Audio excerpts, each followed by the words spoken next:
stir it up and do things our way. So if you wanna move, get out of our way. Hey, hey. Happy Monday. Hi. He's back. I never left. I was here the whole time. This is actually like we took a bunch of old episodes and had AI process it to generate an A where we end up burning him. Mhm. Yeah. So Yeah. No, he's not really here. No, I am these not. are all just little sound clips that the computer has mashed together. God, I love AI. It's amazing. You couldn't at least make me look better in AI? Honey, AI can only do so much. It's a good point. It's a good point. Well, we finally got our London episode. Well, the beginning of the London episode. So Yep. It's Shannon's 60th. which Heather had to say so many times in public. Like at LAX, on the airplane, and then of course to the concierge at the hotel and in the hotel lobby. Not only is she 60, but that she is single. Like I was like, okay, but I was like, Heather, you got to do this 3 times to this woman. Oh my gosh. Okay. I was thinking about when they checked in and Heather's trying to set her up with the concierge as if one, Heather would ever mingle with the help. And 2, it reminded me of Sutton with her. Remember when they outed her for making out with the chauffeur? Yep. Well, the way they were ogling that door guy, I guess, the Silver Fox door guy, was the same way that the ladies on Beverly Hills were ogling the paella cook in Spain. Like just very uncomfortable. Made the guy very uncomfortable. Except for like the paella cook and cooks, the father Cooks, and his dad, father son, right? They wanted to tag team him. They were hot. This he wasn't even a doorman. He was the concierge. Like, was he? Okay. He was okay. Like, I'm sorry. Like, was not hot. Little short. He had British teeth. And sorry, but I didn't catch that part. Yeah. And also he had that way about him that and as a theater major, I go, is he gay or is he just British? I can't tell. Like, I really liked when Emily said, with Shannon's luck, she will hook up with him. He'll be married and the wife will sue Shannon. Yeah, that that is just her. Yeah, that's her luck. I do like on this watching the women get ready for London because, as much as I pretend to be like worldly at all, no, my mental speed is like theirs. I'm just like very suburban and not very sophisticated, and the way they're all trying to imagine what London is, like even Shannon doesn't know if you say top of the morning, like that. I almost did that's a spit take when I heard that, because if anybody listens to our the Beverly Hills season 1 rewatch, he does it every week. He does not know how to sign off as a British person, and you always say top of the morning without realizing it's not only a goodbye, it's also not British. Yeah. Oh, and when Katie and her daughter were trying to understand this was fate. When Katie and her daughter were trying to understand that a train goes underground from London to France, literally an hour before I watched this episode, I discovered that there might be a subway that goes from Manhattan to Brooklyn. I was like, oh. It was magical to me to even know that. But at least you knew, you knew there was a river between it. Like Katie didn't even know that the UK was an island. Yeah. So they're my speed of sophistication in real life. Although the funniest was when Shannon was trying to figure out how to say goodbye in England and asked her daughter, and her daughter's like, they speak English there. I felt seen right there. I felt like Adelaide. I was like, they speak English. Yeah. Though I found all their fake accents adorable. Gina's especially, because it was so bad, and it's so bad to the point that the producer off camera was like, "Let's move on." Yep, I love that the producer. She was like going for like a Cockney. I don't know what she was going for. Nobody does. Nobody does. In fact, like I felt like watching it, like there was just, you could hear the collective groans coming from across the pond from Yeah. the UK, just going, oh, please make them stop. Make these women stop, please. I appreciated the hats though. It was very like Joey Tribbiani on the Friends for Ross's wedding, where he made them all wear British things. I like it. No, you could not. I would pay people. I would have paid Shannon so I wouldn't have to wear that hat. Yeah, they were. No, Tamra was right about Yeah. that. Tamra was right. It's been, all I could think of was Lisa Rinna. She zeroed in on the Prada bucket. These weren't even Prada; they were the English flag. But she was like, "What did she say? I don't." She's like, even if it says Prada on it, bucket hats are not cute. And I was like, Lisa Rinna. Google Lisa Rinna bucket hat, and it's all those. She's worn them for years. But Tamara's right. A bucket hat is not attractive. They're not. I'm sorry. On no matter your gender, no matter who makes them, they are not attractive. Does not matter. Well, no, a Union Jack bucket hat pairs very well with a new Burberry scarf. I think those go very well together. We're gonna see it on the catwalks next spring. Definitely. Yeah. Well, can we go back to the beginning, because I know that you guys really, really, really want to talk about mammograms so much. Nice. Especially Jordan, as he turns more and more tomato-like. What is there to talk about? Well, because we have to talk about it later. Because when it's a plot point. It's a plot point. I will say, and this is my own extreme ignorance. As I was watching it, it occurred to me, I don't think I'd seen a mammogram machine before. Like when they're like, I knew the gist of it, but I was like, I don't think I've seen the physical machine before. That's because you haven't been watching Housewives enough. True. Over the year, it's a big point for like Kyle Richards because of their mother. They do mammogram scenes and really encourage. Yeah, but it's yeah. So and you didn't even really get to see it, but like they not only do they press your boob in between these two plastic things, but you have to get so up close to it, like your rib bones are up against it. So also this thing is like pressing against your chest wall and your rib bones. And if you have implants, you also have to get twice as many images taken, because then you get your breast manhandled by the tech, because what they have to do is they have to move your breast tissue away from your implant and get it. And then you have to get your breast smashed even more so with this. Yeah. That sounds awful. And then if you have something like a lump or a cyst or something like that, then you also have to get an ultrasound done afterwards. What I laughed at, I know it's, but when Jen has a lump and it turns very Orange County, it turns out to be from her implant. Yeah. She was so, well, they were all kind of flipping. They're all like, oh yeah, we should have had, Shannon was like, I should have had mine years ago. I just keep pushing it back and back. And then Jen, who knew she had a lump that had been there for 5 months, actually said, I just ignored the lump because I can't have one more bad thing on my plate. It's like, oh, no, that'd be really bad on your plate. Probably the worst on your plate if you just let that one go. But that's kind of like, I just feel like that is a wonderful reflection of the American medical system, though, of like how we do put these things off. And it's not just, it's because A, it's a bad thing. B, our insurance may not cover it. You may not even have insurance. I mean, and technically your mammogram is supposed to be covered.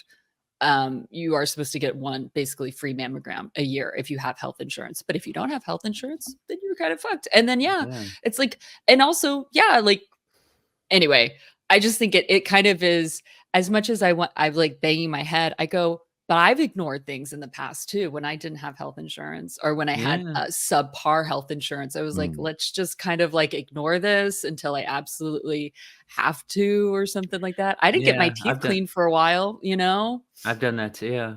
And just so you guys know, these women can afford health insurance, but Housewives is not SAG and they don't get entertainment insurance. Also, well, hey, let's just real quick.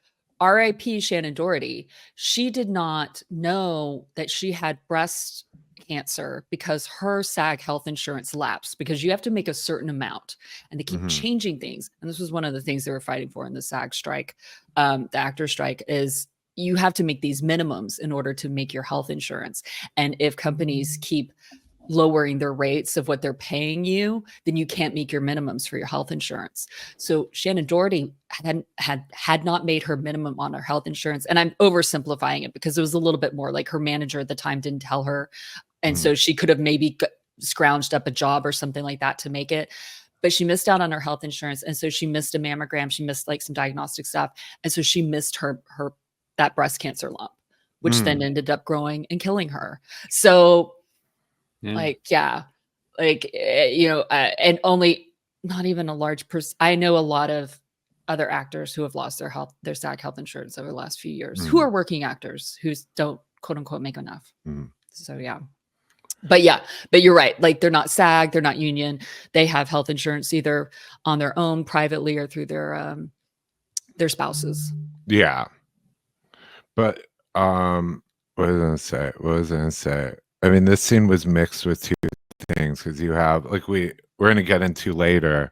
We have Heather we'll get into that later about Heather will feel ignored by them.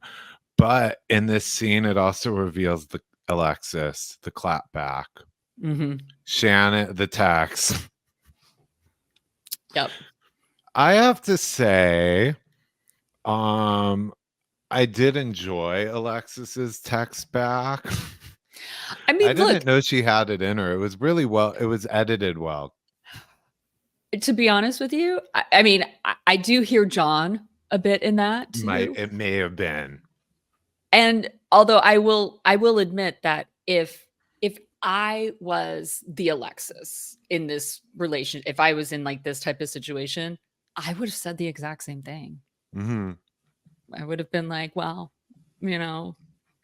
yeah. And if you guys aren't obsessed with Alexis's like spiteful, diabolical Instagram like I am, because no post comes from a pure place with her, he did, as this season premiere, John took Alexis to London.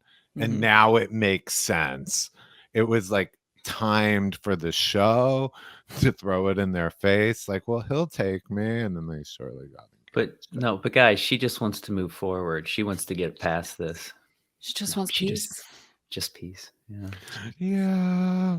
I have to say too, because Alexis, there's been some, I didn't see online, people, Alexis isn't invited. I will say production had to sign off on her not being invited because it's not, everyone knows at this point after years of this, it's the host housewife, it's not really her trip. Production puts the trip together, and it means Shannon threw some weight around to make production agree to exclude Alexis. When you say Shannon threw some weight around, do you mean Shannon threw a motherfucking fit? Yes. Okay. I mean, Shannon probably kept Alex Baskin and the other producers on till like 4 a.m. Not saying what was in her cup. I am just saying she wore them down until they agreed to not include Alexis. It is because I saw some people I was like, we all know these trips are from the producers.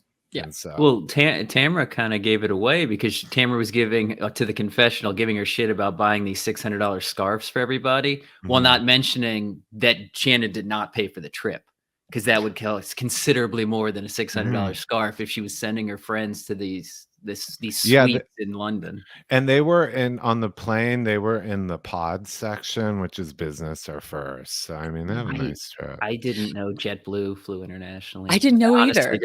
I didn't know either. But let's think about this. Let's think of all the promos here, though. JetBlue got a huge promo there too. Although I heard that the plane rides were terrible. They couldn't even get a direct flight. They had to fly from LAX to New York, but then they got diverted to Rochester. And then to JFK and then to London. So it was a terrible flight the whole way. But anyway, JetBlue, and then you've got all those bags were Harrods bags, and then so obviously Harrods put that all together for them. So you got Harrods, and then you've got Burberry, and there was one other thing in there that I noticed. So there's some promo work there too. I'm not saying that Burberry gave them there for free. Do you know what I mean? But I'm saying there's a little, Harrods might have done some work. I believe probably Harrods put those together and gave her a discount. And the hotel is free. They get there and it's a tour of the hotel that tells you everything. Yeah. This Radisson hotel. Yeah, it is. Yeah, I had to look it up. You know, I don't get so caught up in their emotions, but I do get caught up in the trappings of their privilege. And so I looked up the hotel. It's like a 4-star pretending to be a 5-star. It's like you said, in the Radisson collection. So it's probably one of their flagship hotels. But it's not like one of it's nowhere like, what are the hotels there? It's not like the Savoy or the Ritz or Claridge's. Right. Like, you know, it's not like one of those. It would be like coming to LA. It would be like staying in the Beverly Hilton instead of the Beverly Hills Hotel. It's nice. It's like 4-star, but it's not a 5-star fame. You're not going to see Meghan Markle in the lobby, but it's nice. Yeah, definitely. Nice enough. I mean, I'm watching it all, and I'm getting ideas since I'm going to London in December, and I'm like, oh, let's get these ideas. But I already have I can't even afford the Mayfair, so I'm not gonna stay there unless the Mayfair wants to contact me and surprise me. But can you get them if you bring me? Can you get them to also throw in some gifts from Harrods for your cast? Actually, no, I'm not supporting Harrods. I'm not supporting Harrods at all. So right now, can you go on that boat ride? Because that looked like a hoot. I will throw up on that boat ride for sure. My growing respect for Gina number 2, Emily. Every week, I love that she was the only one who had like a blast on that. Heather could not have been more upset. Like, who got sick? If somebody got sick. Oh, Gina was getting sick. Gina, Emily was just loving it, like she was on a roller coaster. And I love her thing was like, I sat through enough fancy dinners. Love this boat ride. She's relatable. Hashtag relatable. Maybe the hotel that I'm staying at, they could give me a deal. They can give me some money back if I promote them on here tour. So many listeners. Anyway, let's get back to this. This is not about this. Anyway, So, but then when they get into their rooms, their different rooms there, that's when I was like, oh, Heather and Tamara are in a room together. And then they start plotting, like, number one thing. They start plotting. I was like, oh, okay, here we go. We get into the Jeff Lewis interview. And I stood up and I said, I was right. I was absolutely right. A few episodes ago, actually the Sonoma episode that we did, when I said, I bet you $1 million that the friend who came to Shannon and said, I think, isn't it strange that John Janssen didn't hear you hit that wall? I said, I bet that was Jeff Lewis. Because of like that phrasing, I bet it's Jeff Lewis, and he's really close. And it was fucking Jeff Lewis. I was fucking right. This interview really, this is where I've been trying to wrap my head around what shifted in Orange County this season, because the fans are having trouble adjusting to this dynamic. And what it is for you guys, it's a classic Beverly Hills takedown. It's a Real Housewives of Beverly Hills conflict. You have these accusations. You also have issues in the press. You have them talking about publicists and People magazine. It is very very Rinna, very Puppygate, you know. Yep. Tamra's about to ask Shannon if she was doing coke in Dorit's bathroom. I mean, that is what, and I think fans are having trouble adjusting. This whole season would be normal on Beverly Hills. That's what we're used to. But the dynamic has spread down to Orange County. It's a little more advanced than we're used to. Yeah. Well, I think I wrote down, I was like, Shannon, these women are not your friends. Mhm. Like, they're not. They kind of never were, but they definitely are not. I think that is a dynamic that has somewhat changed in Orange County, where some of them, I mean, I do, Gina and Emily, they are friends. Like, they're friends Mhm. on and off.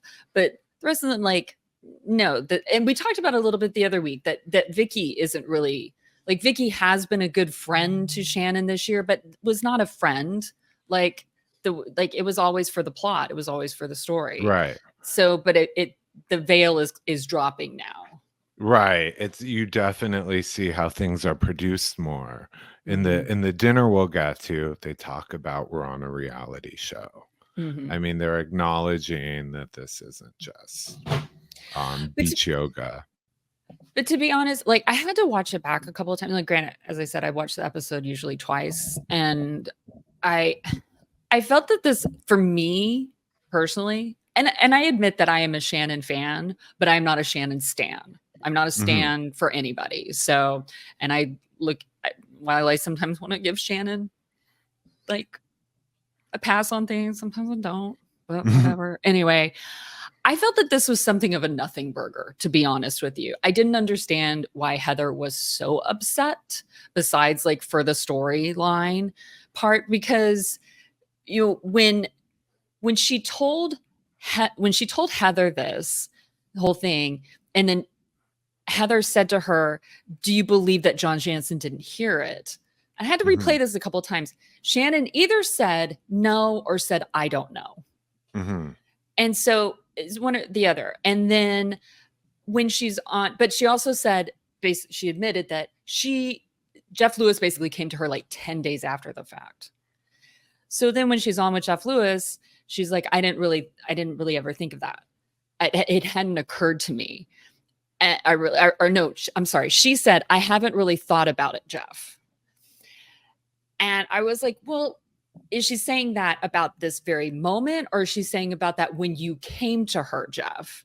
So I was like, is there a disconnect there? And then I heard Jeff Lewis, a clip from his podcast yesterday, I think it was, and he's explaining that Shannon did backtrack because and Jeff Lewis backtracked too, because he was going to say all of this stuff, but they were afraid that John would sue them, because when Shannon told Heather this, there wasn't a lawsuit happening yet. Like, she thought that this could all get worked out. She didn't know, like, she just learned about the tapes and stuff like that. So she didn't know, but now this was all coming out. So when she did that, she'd already talked to her attorney. It was like, let's kind of pretend that, or like, let's acknowledge that he asked her this, but like, it's not, because they're afraid of defamation. They're afraid of John coming after her for defamation, for more defamation. I mean, Shannon's dealt with the lawsuit they refer to, that she's always referring to from the past. It's Shannon and Tamra going on Heather McDonald's podcast and saying things about Jim Bellino. So she's been through this before. Yeah. So I get where Shannon is coming from, and Jeff Lewis. And so I also think that, like, Heather, so I get where Heather is like a little like miffed of like, I feel like maybe you lied to me, but I also feel like she's making too big of a deal of it, because it's not a huge lie. It's more like, it's semantics to me. Well, what I'm thinking, and it doesn't just, I don't know why Heather got so upset either, but I was trying to think through. Remember, Jeff Lewis hates Heather Dubrow. They hate each other. And so maybe she felt like she was set up, like, look, maybe, yeah, I'm not trying to justify Heather, because I'm trying to walk through it too. I don't know where the anger comes from, but I wonder if there's something, because Jeff Lewis despises Heather Dubrow. Yeah. And so I wonder the fact that these two who hate each other, Shannon's giving slightly different versions. Heather, that's not an excuse, but I just remember they despise each other. Well, I mean, but also like I keep saying, Tamra's that person of like, you've got an issue with somebody, I've got an issue with somebody, come sit next to me. They're sharing a room right now. Let's talk about this. Let's talk about these things that you're upset with. Oh, you're upset that none of the women like asked you about your mammogram? Let me bring that up at the table, and then you can have your moment. Which, if we want to split hairs here, Heather, the doctor told you had a 39% more chance, and then you're telling all the women it's 40%. Are we going to split hairs over that 1% difference there? We got it on tape. I was like I don't know, Heather. Like, I just feel like it's a Lucy apple juicy type of thing. Like, are we really going to make this a big deal? Yeah. I could even see where the other women were coming from at the mammogram, where I think Gina said she just heard them yell yay from the other room, and then all the women were asking each other. I could totally see how you could lose track of who got asked and who didn't. Like, I even saw Jen, because rewatching it, and actually I've seen it 3 times because I also see it online on YouTube. They'll show like a sneak peek. So I saw the sneak peek last week, and then I saw it again, and then I saw it again. And even there's one point where Jen turns to Heather, because they're all kind of like talking and asking. And Jen turns to Heather and she's about to say something. And it kind of almost looks like, how was yours? And Heather cuts her off to say something. So that might have been when Jen was going to say, oh, and how was yours? But Heather, of course, has to drive the train. So let me do this. And then it gets lost. And that happens with a group of especially women.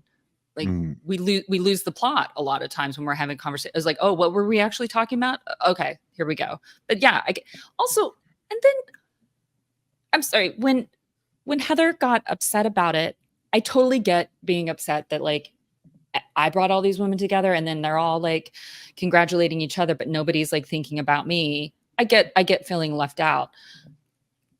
But then oh my God, I just lost my thought.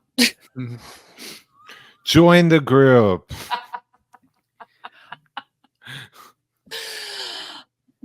Oh my gosh. I mean, I have it written down. So it's like, but this is the thing. They all apologize to her right away. Yeah. They're like, we're so sorry. They don't give a lot. I mean, the only excuse they give is, we heard all these cheers and this yay, so we thought everything was okay. But they apologized to her. But I have a feeling, just like Terry Dubrow admonished her the other week, she's going to bring this up over and over again to quote unquote process it. Just let it go. Oh yeah, she's going. Yeah, that apology was not sufficient by Heather's standards. That was something that made me think. Here's something that made me think maybe that was what I was going for earlier. Why Heather suddenly kind of flipped on Shannon this episode with the whole Jeff Lewis thing is that, okay, I'm trying to put myself in her position with this. And she, she is the one that was like, oh, she's so fancy. She's very strong and she's the richest one. And so like people like say Shannon, Gina, they're very needy. They're and so it's always Heather helping others, or they just assume screw Heather's problems. I have real problems. Like Heather, whatever Heather. And so the one time she was looking for a little sympathy, they didn't even think of her. So I think in that moment, maybe she was like, yeah, fuck them. And what about Jeff? Like you start thinking differently about your friends and going back. Like, is she lying to me there? She really doesn't think about me. And that's where I think she came up with, I feel used. I think that's a really good way to go, Dr. Jordan. I think you maybe are onto something there. I was just gonna say, I don't know if it's she's just extremely skilled or if it was editing, but in that scene, Heather, like when she first brings it up and she said, well, nobody asked me, then out of nowhere she's crying, like the waterworks, bam, which some of the other ladies do too. Emily can like cry on cue, but then it cut away from her and then cut back, like there was somebody else's reaction shot, cut back to Heather, wasn't crying anymore. So either she turned it on and off very fast, or they just edited that scene together. Because I was like, wow, she composed herself real fast. I mean, I think that's probably editing, but I don't Yeah. also don't think that she turned on the waterworks crying. I think she just got the teared up type of crying Yeah. too. Yeah. But also when they did apologize and they're like, we're so sorry. When they gave like their sincere apology, like, we're so sorry. It seems She- sincere too. I Yeah, think it it was an did. oversight. It wasn't Yeah. let's ice out Heather's cancer Yeah, concerns. But as soon as they apologized, then she was just like, she's like, that's fine. Don't worry about it. It's okay. And it's like, well, no, Yeah. apparently we're It's gonna be supposed to worry okay. about it. It's not okay. Like you wouldn't be crying in front of us and having Tamra bring it up if it wasn't okay. And you wouldn't be bringing it up days later. I agree with Gina on this. Like if it bothered you so much, don't be a hypocrite. You should have brought it up. You should have called me. You should have called all of us or send a group text and said, hey, this is bothering me. Da, da, da, da. Instead, you waited to do it on camera. Yeah. In London. Yeah. She took it to a different continent. Let's not forget, they are all on a reality TV show and they acutely are aware of it, which leads us right into Shannon. The dinner. The dinner. I mean, this is all about the dinner. We're just all over. Who gives a shit? Whatever. This is the way we talk when I'm with my friends. Like we just go all over the place with the show. We're just like, whatever. Wait, that's right. Before we get into the dinner, because that's like, I do have to say that boat ride, my heart skipped a beat. I felt they're looking at the London Bridge and they do a flashback to Havasu. And did you see? It was my Twitter spirit animal. It was a flashback to Don Gunvalson when I think Vicky gets a football thrown in her face. Yep, hits her in the head. All I heard his voice, and I was like, "Was that me?" And it's like, "Seek a therapist." Like for a second, I was like, "Yeah, that was touching, though." Oh, the Glam. I guess they're getting ready for the dinner. Where we're at right now, the Glam, and Gina was annoyed that the other girls have Glam. Well, it only seemed like some of them did, like Tamra and Heather and Katie and Jen. Yeah. They showed Katie and Jen. They showed Katie and Jen. And I just assumed there that Katie paid for it. Like the assumption was that Katie paid for it and Jen just used it. Like so that was mine too. Yeah. So this I could tell the woman had an accent. Yeah. Because some housewives like Beverly Hills will fly their own their own Glam to a foreign country. They did that in Spain last year. This was, I think, a local woman they booked in London to come up to their room and touch them up. Katie, and you're probably right. It was probably Katie who paid. Yeah. But Gina was like doing that thing like, can you believe Jen has Glam and like no money? And then when Gina said, I do my own Glam, I was like, we can see that.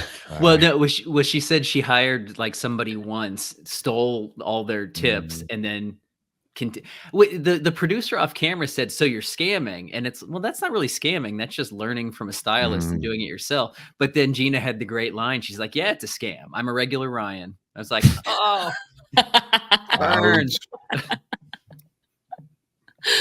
It's so good. Yep. Yeah. Yep. Oh my gosh. Well, anyway, I mean, and then they come in to find Shannon trying to do her hair. And she looks, what is it, that shot at the end with her looking almost like a gelfling from like the Dark Crystal. Like she's sitting there and she's got her hair in a rat's nest and she's just like looking confused. I was like, what the fuck is this shot? Who said that behind her? Gina. Gina, she said the back of your hair looks just like the year you've been having. Still not as bad as Gina's hair like 3 years ago, but yeah. Oh, bless her heart. But, the dinner got off to such a nice start. It was like Heather seemed genuinely interested in asking, like Katie was talking about meeting her birth mother, going to Korea, and Heather's actually the one asking all the questions. And you're like, oh, and then Emily just ruined it by trying to say like, see, bringing it up. It was very natural. Then Emily ruined it. But then Heather's just showing all this interest and then cut to Heather's confessional. She's like, I still find Katie very boring. Yeah. Like she's just faking everything. But she said Katie's history is interesting. It's too bad she's not. I know. I was like, so Katie has to be genuine and everything with you, Heather, but you do not have to be that with her. Okay. All right. I did like where Heather took this very deep emotional thing about Katie's going to Korea to meet her birth mother for the first time. And Heather's mind goes to, what's the etiquette for that? Is there like, what do you bring as a gift? Is it like, like, do you, what? I was dying when she did that. Like in her mind, she was like planning out this trip for her. And like, Yep. bring her a Chanel Mhm. bag? Do you bring her Mhm. flowers? Like she went right to etiquette about this emotional moment. It's like, Mhm. that's my fancy pants. What does South Korean Emily Post say about Yeah. this? Meeting your birth mother, an American meeting her birth mother, South Korea. There we go. American adoptee meeting her birth mother in Yeah. South Korea. Anyway, well, I mean, the main thing is the whole, of course, the lawsuit, and I love it how like Tamara's like, so what's going on with the lawsuit? And half the table's like, why are you bringing this up? Yeah. Like we were having such a great Yeah. time. And then she's like, That's what- well, because she's talking about it on Jeff Lewis, and it's like, well, she's not talking about it here. Mm. I get they have to hit all the notes with all of the Housewives shows, but it does bother me that they do it for the conflict, but they're having a nice dinner and then just productions like, okay, somebody bring it up just to start a fight because they didn't need to be brought up. I mean, except for the show. But if these women were having like an actual dinner, Tamra never need to say that. It never need to come up. Alexis isn't there. Mhm. I agree. I mean, I think they could have had a decently some decent friction at that dinner without Shannon needing to leave or needing to talk about this lawsuit. Yeah, I mean, you had Jen and Tamra still have the friction where they don't want to talk to each other. You had other things rather than bringing this up over and over and over again. Mm-hmm. But Tamra doesn't want to be in the middle of it. Of course not. Of course not. No. I mean, something I caught with this before we get into it as it plays out. Shannon cannot defend herself without flying. She did it once this season. She has handled Alexis very well with composure. But other than that, anytime she gets questioned, she feels immediately backed into a corner and she freaks out and has to leave the table and yell. That's where I was like, and that's just not about this topic. I just mean throughout the years. She's like kind of like a frantic, quick trigger. It's something that actually I talk about with Dahlia in the Bravo Bitch Fest PCP astrology about Shannon Beador, which will be coming out in a couple of weeks. So make sure you tune in for that because we talk about this. And hey, if Shannon is willing to give us her birth time, I'm willing to re-record the entire thing to get deeper into it. But yeah, like there are things. Yeah, I mean, it goes back to her first season. You will all know the truth. I can see the way she actually feels. This time, though, I had different feelings about it because when she started to explain herself and started tripping up over her words and looking upwards as she was searching for answers, it was like she's caught in not an outright lie. She was caught in some kind of inconsistency and that she panicked and said, I'm leaving. She was like, no, there was no promissory note. But then 3 days later and then on Jeff Lewis, she said, but 2 days later, she's spinning a lot of seeing what will stick, throwing spaghetti at the wall. And she got caught. She does not like being caught. I will say this. She's like a 30,000 foot viewer she's like a macro viewer as opposed to a micro viewer. So she knows like the general stuff about like what happened, but when it comes down to specific details, she has an issue with that. And so it's like, some like that's why she's not a lawyer. Like, Yeah. it's why she's not a lawyer, like, or why she wouldn't be a forensic accountant, is because she cannot see those like tiny little details right there. So those aren't the details that are going to stick inside of her brain necessarily. But she does know that she did get a promissory note, just like she does know that she said these things, or she does know that she got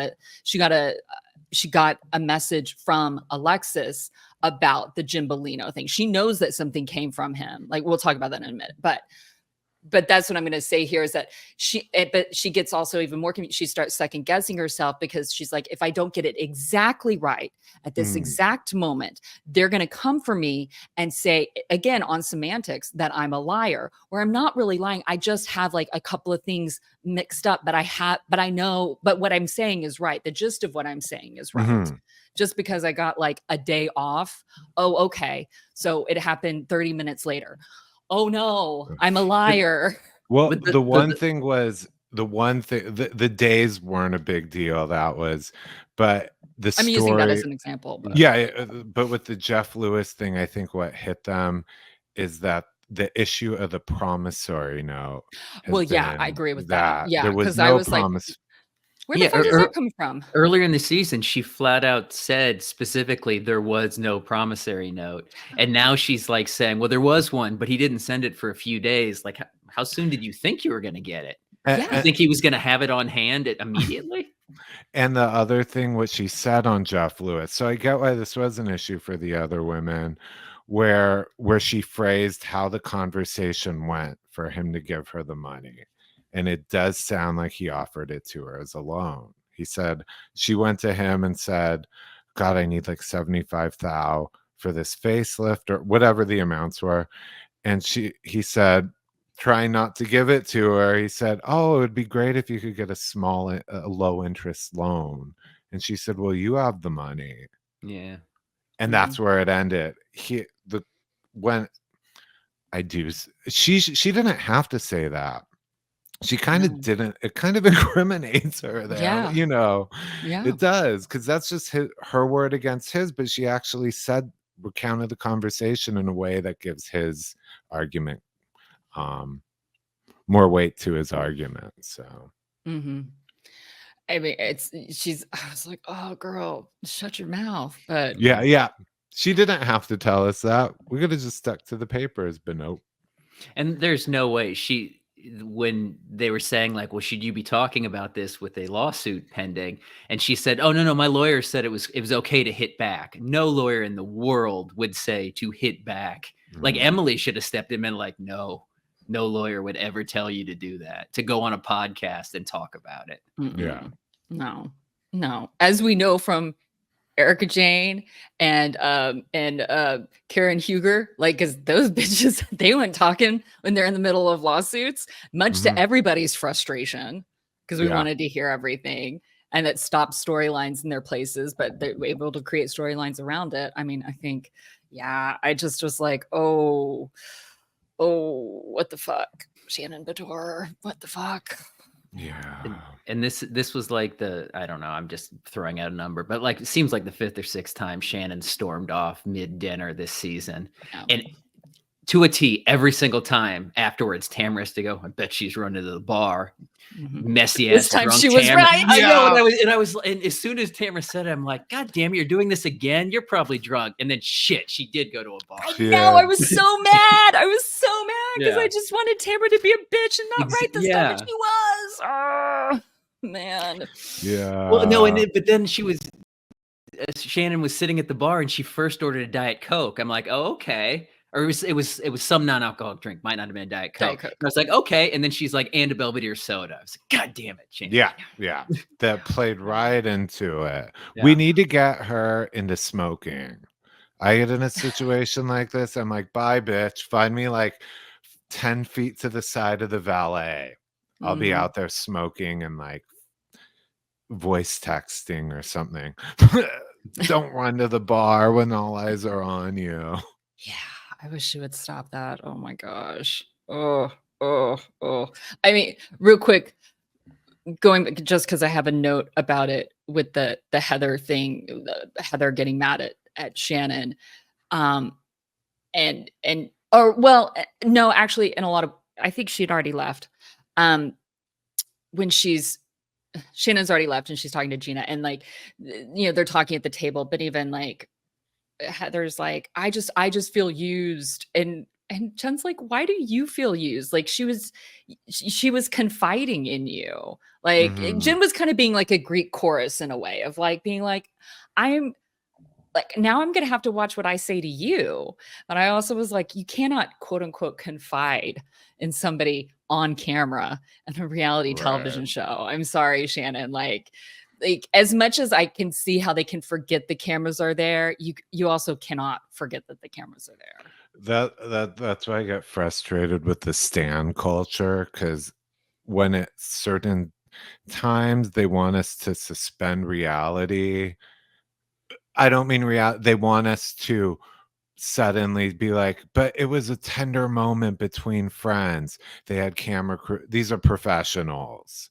And it was she confided to her on camera. She knows how that goes. So sometimes people are like, let's pretend it's not a show for a moment. It's always a show. They're filming for a paycheck. I would like a psychiatrist or psychologist to maybe talk about this, but I think it is a little bit more likely for them to be able to forget the cameras are there when there is a fight, when there's heated argument. Because think about it, when you are fighting with somebody, sometimes your blinders go up. Like, I mean, we've seen people fight in public like there is nobody else there. Like they're not in the middle of a mall and people are walking all around them and their kids aren't standing there. Like we have seen people fight like that before. And I could see that happening. But when you're talking about like tender moments or things like that, like you're a little bit more aware that people are around you. Yeah. But anyway, but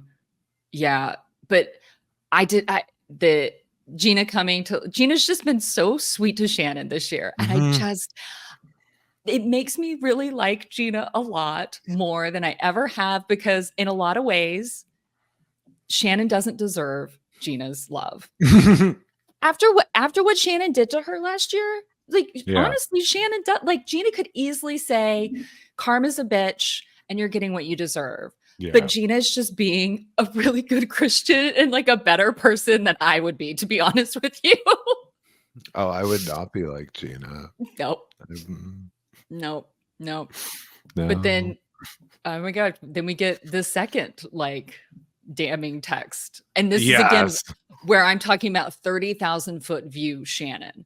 Because they go back to the whole, she insisted that Alexis was on that cease and desist about the Jim Bellino defamation case. And Alexis is saying, no.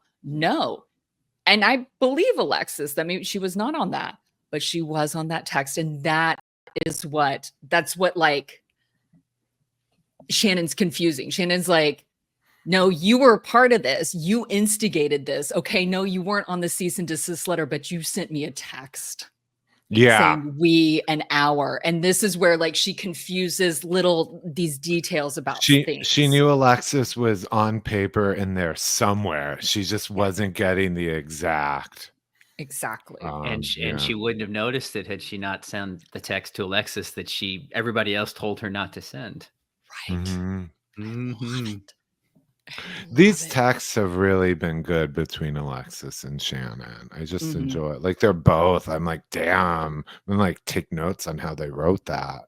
Oh, and the pettiness of using full names in the text. Like Alexis, this is Shannon, but like it's the pettiness is incredible. Yeah. Love it. This is the text conversations between like Shannon and Alexis right now are like a Housewives series of their own, or a reunion of their own. The way they're petty, hitting back at each other. It's great.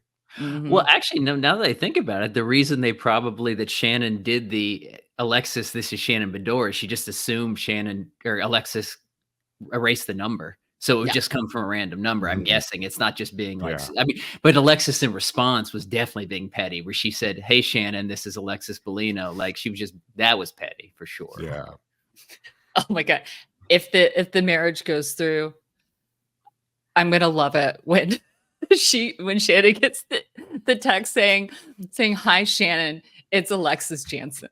Oh. Yeah. I'm like, oh no. You know what Alexis is going to do, and she'll say it's like an olive branch, and she just really wish she's gonna send Shannon an invite to her wedding to John Janssen. But wait, Oh, it will fuck get no. even better. Front row, like a dead relative, she'll have an empty seat with a flower reserved for Shannon. Apparently their save the dates already went out. Really? Mm-hmm. Oh, so they're going. They've done, and they're having a big wedding. We were gonna do it small, but then we have to just keep inviting more and more people. So, you know. Wonder if who from the cast will be there. Tamra for sure has been Yeah. invited. But anyway, actually, speaking of Tamra, I kind of I shouldn't have been surprised, but I was surprised that Shannon screenshot and forwarded the text, that original text, to Tamra and was like, see, she did send us this. And then Tamra was like, oh, that's right. I wouldn't have it. And you got this because she didn't have my number at the time. But I was like, why did you? This would have been great info for you to even hold close and hold over Tamra's head for later. Yeah. But I have a feeling Reunion. maybe, yeah, reunion. But maybe she was just trying to use it to like, would think that maybe Tamra would switch sides. But no, Tamra's a lost cause, Shannon. She's a lost cause. Yeah. When you mentioned it earlier that Shannon in the middle of this, when she's yelling at everybody saying that, you know, this is a reality show trickling into my real life, which is, you know, all but it just she gave the game away, admitting it's fake. But then you could tell all the other women knew what she said, because several of them said, like, no, this is my real life. You could actually hear them in the background trying to like back her up, you know, because Mm-hmm. Yeah, Heather says, I thought we were showing our real lives. yeah. I mean, Shannon has had that issue before. She'll say things like, now you're stop spreading life-altering rumors about me.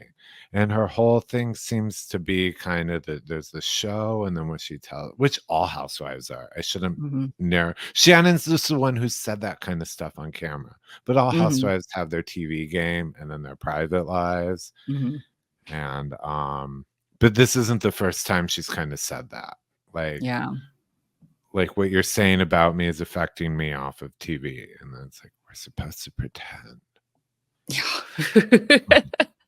I mean, I do wonder, like, if she just gets, I mean, I do think she gets tongue-tied at times, but I go, well, does she mean more of like, this is my off-camera life trickling into my reality TV? Like, you know, like, I even look at it and last week, and I even put it in the promo when I was making the promo. I was like, oh, this doesn't quite make sense when I was saying about the Barbra Streisand effect. And I didn't say it exactly right. Do you know what I mean? I didn't like explain the Barbra Streisand effect exactly right. But most people got the gist of it. And I was like, fuck it, whatever. Most people get the gist. But if somebody really wants to nitpick exactly what I said, they'd be like, she makes no sense at all. And I'd be like, fucking Google Barbra Streisand effect. You get what I'm saying? Like, whatever. But I do think that she does have an issue of she is one of those housewives who sometimes tries to keep the two separate. And right. Like Heather is very upfront about, they talk about it, trying to control the situation on camera, like conversations on camera. We all season. Don't admonish me. Yeah. Yeah. And Shannon, on the other hand, has things going on behind the scenes that she doesn't want brought on camera. Remember when she divorced? The last major blowout her and Tamra had seasons ago, she talked about, you call me about like David, like they were in Hawaii and like I don't want to get sued. Yeah. But that was the allegation. That was the allegation. So we don't know. Yeah. Yeah. And so, I mean, it's like Heather wants to control what's going on the show, and Shannon has a lot she's hiding off camera, and her whole thing is keeping her private life. That's where her anxiety and scrambling comes from. Yeah. Which is tough. That's why I don't think one should be on a reality television show unless you're willing to have your skeletons come out of the closet. Yeah, she doesn't want that. I remember what was it her first season? Kathy Hilton's on Beverly Hills, and they were talking about something at one of those luncheons, and what did she say? She's like, "Listen, should I do my impression? Yes. Everybody has skeletons in their closet. Mine just happened to be in public. Like, or all of mine just happened to be out there. I mean, like, yeah." This is the Beverly Hills thing that's happening in Orange County. They're going into your family. They're going into your closets. They are watching what you're doing in the press. They are quoting you from interviews. It is funny though, because I feel like the more that you try to like hide it, the more it comes out, the more you try to control it. And the thing is that Shannon's had a lot of her private life come out. Like, I mean, David's affair, her divorce, like her drinking, like all these things like that. Like, so, but also like she has been willing to put a lot out there. So it's almost like, it's like, here, I'm willing to put all this stuff out so that maybe hopefully you won't see this. So I'm just, I guess I'm looking for a little bit of that to come back onto Tamra finally. We'll see. I mean, there has to be something on Tamra. You know who's going to take Tamra down? I think in like not this season, but maybe next season or in seasons future. Ryan. Yeah. No. Oh, really? No, Jim Pedranti. I think Jim Pedranti and Ryan could be Tamra's downfall, or at least a big thorn in her side. They could like do some damage to her because Tamra thinks that Jen is weak. Because I mean, look at the way that she made fun of her, the way she talks. Because Jen, still waters run deep, Tam. Yeah, still waters run deep.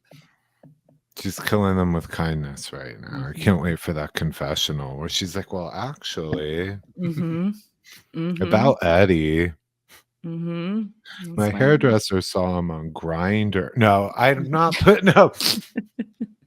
He opened up his adoption papers. Yeah. Well, on that lovely note, you know how you could help Stacy afford some glam at the Mayfair Opium Suite this coming winter, and for me to get like Nate to get Burberry scarves and such. It's really easy. It doesn't cost you a dime. All you have to do is click. Please, it really helps us keep making these if you subscribe. That way the episodes just drop in your phone anytime you want to listen. But also, of course, head on over to social media and feel free to rate, review, and share with your friends, hairdressers, lawyers, etc. Well, maybe not lawyers, but we're on Instagram and TikTok at Pretty Corrupt Podcast and Twitter at Pretty Corrupt One, and also YouTube. Where hopefully you are watching this already on YouTube. We're so close to those 500. We're like 20 away, practically 25 away from those 100 or 500. So hit that. Just go on, find us, Pretty Corrupt Podcast. It's all there, and just hit that subscribe button. Again, it does not cost you anything. We don't have a membership tier or anything like that. So just hit subscribe. And then you can see our beautiful faces. And then when the astrology ones come out, you can see the charts that happen. You can see Dahlia. It's so much fun. You can see Nate in his cool sunglasses, his Wayfarers. Are they probably knockoff Wayfarers, or are they real Wayfarers? Knockoff Wayfarers. Go to hell. Please. I mean, you're balling on a budget. I know you. Well, right now we're at Union Jack bucket hat level, but we definitely want to be, a little bit higher. I mean, we all want to be.